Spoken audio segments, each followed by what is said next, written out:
YouTube, how's it going? Frogs Angels back with some more NFL content for the upcoming 2018 NFL season. Been breaking down some duo rankings. We'll eventually get into position rankings. I'm going to do videos, best offense player for every NFL team, best defensive player, breakout player for every NFL team. And then we're going to start getting into the predictions by team for this year. But we're on the 3-4 outside linebacker duos. We're going to get to the 4-3 defensive ends. Should be the next video, the day after this video is up. But we have 12 projected 3-4 teams. If you watch the D-line duos, I did include the Lions because we're really not sure what the Lions are going to run. They're going to run like a little bit of a hybrid. Maybe you'll see them show some 3-4, 4-3. But after further evaluation, after further review, I've decided that their players are more fit for a 4-3. So I did not include them in this 3-4 outside linebacker duo. I got 12 teams here. We're going to remove them one by one until we get the best duo, in my opinion. We're going to break down every team's duo. So, who's going to be off first? It's going to be the Jets. This is their weak spot of their defense, I think. Projected starters are supposed to be Jenkins and Malden. They do need help there, but they are a rebuild team. Just drafted a quarterback, obviously. Got some young players on defense. Love the new safety duo from a year ago. They have pieces here and there. They need some more offensive weapons, and they need some more pass rush. So, Jets come off the board first. Who will be next? Next, I'm going to take off the LA Rams, team that was up there for a while in the D-line duo. They're a contender for the best defensive line duo, if you didn't see that video. But they come off the board. This is their weak spot of their defense. This is their only weak spot of their defense. Is really just linebacker unit, but pass rush from the linebacker position. Playing at a 3-4 is very important. D-lines can produce a lot of pass rush, but in a 3-4, you want to have more production from your outside linebackers. And not saying they can't do it, but it's a little weaker than the other teams. They got Matt Longacre and Abukum are expected to be the starters, but I would look out for Okoronkwo, who they drafted from Oklahoma, very athletic outside linebacker. They stole him in the draft. I liked him a lot. And Ewan Price, a young player from Pittsburgh a few years ago. He has the ability to play on the DN position, I should say, and then the outside linebacker position.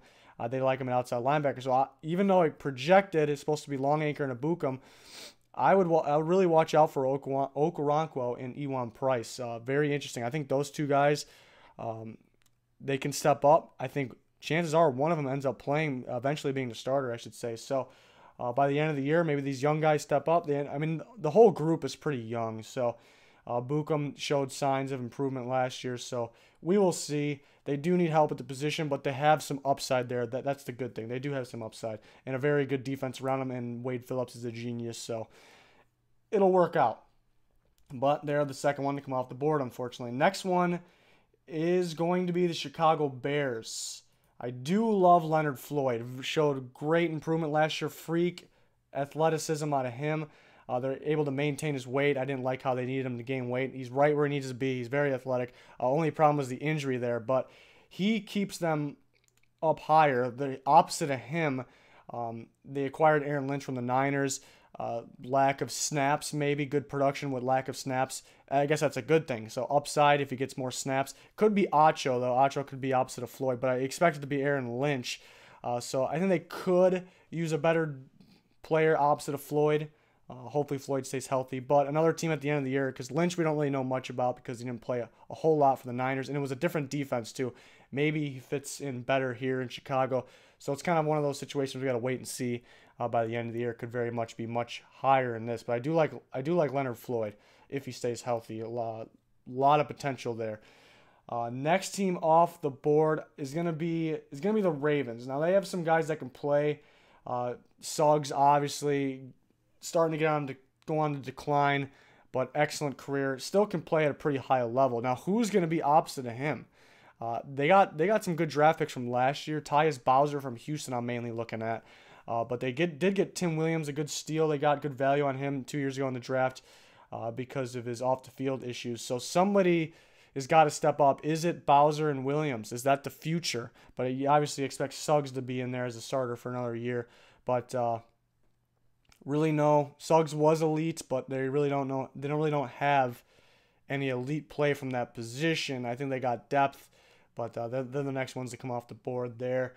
The next team to come off the board for 3-4 outside linebacker duos is going to be the New York Giants. They kind of got one guy in there that we know for sure, Olivier Vernon. Excellent outside linebacker that also can step up on the D line too. We've seen him do in the past. And then you draft Lorenzo Carter from Georgia, another Georgia outside linebacker we get to discuss. I liked him a lot. I actually had a late first round grade on him. He went in the third round, so great value pick, good pick. I'm confident he can step up and be their guy opposite of Vernon, but he hasn't taken a snap yet. There is some concerns in the run game for him, so that's a good thing. That's why they're opposites there. Vernon is very good in the run game, can also produce in the pass game as well. Carter needs work in the run game so he can learn from Olivier Vernon. So Carter will be good, but we just haven't seen him take a snap yet. That's why they can't be higher. Next on the list, who's going to come off? It's going to be the Chiefs. I'm going to take the Chiefs off. Justin Houston and D Ford. Pretty good duo overall. We're starting to get into really good duos here.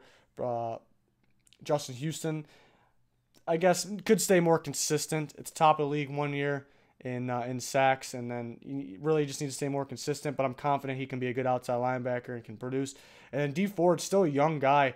I think he can even get better, so maybe he takes the next step up. Maybe this duo is even better than we expect, so pretty solid. I think they're stronger on the outside than they are on the inside in Kansas City. But what do we got here? We're on to our top 6 teams. Top 6. Next on the list is going to be, it gets tough now. I'm going to take the Packers off. Pretty solid duo, though. Clay Matthews, obviously maybe not in his prime anymore, but can still play. And then you have Nick Perry, who is a solid pass rusher, got that contract, was that last year. Didn't play the best season last year, but we know what he's capable of. Very athletic pass rusher. He could take over as maybe the better one. Clay Matthews still can play, but obviously not as good as where he once was, but still a good duo. So the Packers there coming at 6. Number 5 is going to be the Pittsburgh Steelers. Young duo, Bud Dupree and Watt from last year. Watt, I was surprised with how well he did as a rookie. I thought TJ Watt was a guy that was gonna struggle a little bit his rookie season. So late first round pick, did very well. So you expect him to take the next step up. Dupree kind of hasn't really lived up to the hype, but he's still been getting better. Just maybe not as fast as you expect him. So I think he can, another guy that could be even better, has potential, and it's a young duo that I think can be very good. So Steelers is a team to watch out for in terms of outside linebacker. Maybe another team that could be better than expected, but they are very young and could really step up again. So a team I'm really looking out for. So who do we have left? We got 4 teams left. We got the Denver Broncos, Houston Texans, Tennessee Titans, and the Washington Redskins. Who's next? I'm going to take the Titans off the board next. Brian Arakpo, Derek Morgan. They did draft one of the steals of the draft, Harold Landry. Could he step up? Brian Arakpo kind of getting up there in age, was kind of an injury-prone guy, even though was playing at a high level. So does have some injury concern, but played the full year last year. Problem with them, both Morgan and Arakpo, they were quiet the first half of the season. Not a lot of production. Then all of a sudden, the second half of the season, they were excellent. So hopefully we get the second half of the season, guys. But we do have Harold Landry that we can throw in there, they may be saying. So good situation there. Derek Morgan, I do think has a lot of upside. And similar to what I said about Dupree, maybe hasn't lived up to his hype yet, but we know he has it in him. He could get even better. So the future could look like Harold Landry and Derek Morgan. We will see. So again, Titans, those pass rushers need to stay more consistent. The second half of last year is where they want to be at. Top 3 teams here. Broncos, Texans, Redskins. Who comes off the board next? I'm going to take, it's tough, but I'm going to take the Redskins off the board here. Very, very tough. Ryan Kerrigan, obviously a Pro Bowl player, then Preston Smith. So pretty good duo. Mainly Ryan Kerrigan keeps him up here. A guy that I love to watch play the game. He's just an exciting player. Really plays every part of the game, so he deserves to be a Pro Bowler for sure, and I expect him to continue to be a Pro Bowler. So mainly one-sided, not that Smith can't play, he's a solid player, but I think the other two teams have more of a duo and maybe more elite talent. We will see here. So Texans and Broncos are the last two teams here. Who will be one?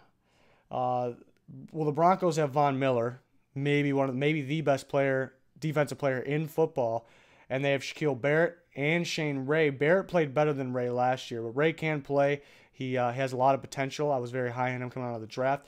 I thought fit more of, I know a lot of people disagree with me, but I thought fit more as a 4-3 DN, so maybe he's not living up to the hype because he's not in his right position. Not that he's not good, he can play, but I view it as Von Miller and Shaquille Barrett as the duo, which is very good. Obviously kind of similar to the Redskins there, maybe one-sided a little bit, even though like Smith, Barrett can play, Shane Ray can play. Von Miller is the Pro Bowl talent here. And then look at the Texans, two guys that could have injury concern in Jadeveon Clowney and Whitney Merciless. Could have injury concern, but I gave them number one because this is a very exciting duo. This is a true duo. If both are healthy, I couldn't tell you which one is truly better. Most people would probably say Clowney because where he's heading, and I agree with that because young player, so hyped up, and he's starting to really get to that hype now. It's kind of, because of injuries, it was kind of slow at first, but he's going to get there. He's an excellent player. Can play the DN position too, I believe, but at that outside linebacker position, A+ in the run game, A+, and he can develop more in the pass game, but he's very good in the pass game, getting after the quarterback, which Whitney Merciless has. So the two of them together is just exciting. So I really hope they can stay healthy. That linebacker unit in general, if healthy, it's a big if, but let's hope it stays healthy because that 4-man linebacker unit is very, very good if healthy. So I gave them one. Really, you could argue the Broncos and the Redskins. I think Kerrigan and Smith very good too. The Broncos, Von Miller, obviously elite talent. Is it Barrett? Is it Shane Ray? We expect Bradley Chubb to be at the DN position. That's going to be a fun defense to watch too. Fun defense to watch. So I gave it to the Texans. Let me know your guys' thoughts. Next up on the schedule will be the 4-3 DN duos. And we got plenty more planned leading up to the NFL season. Practices are starting to get going. It's getting not too exciting yet. Everybody wants the season to start, but we got you covered here. We got pretty exciting stuff to come, more and more content. Thanks for everyone's support. The goal is 10K subscribers. A little bit of ways to go, but our jump from last year to this year has been just phenomenal. It's the reason we keep on doing this, thanks to you guys. So please click that subscribe button if you haven't already. But that'll do it for this one. Goodbye.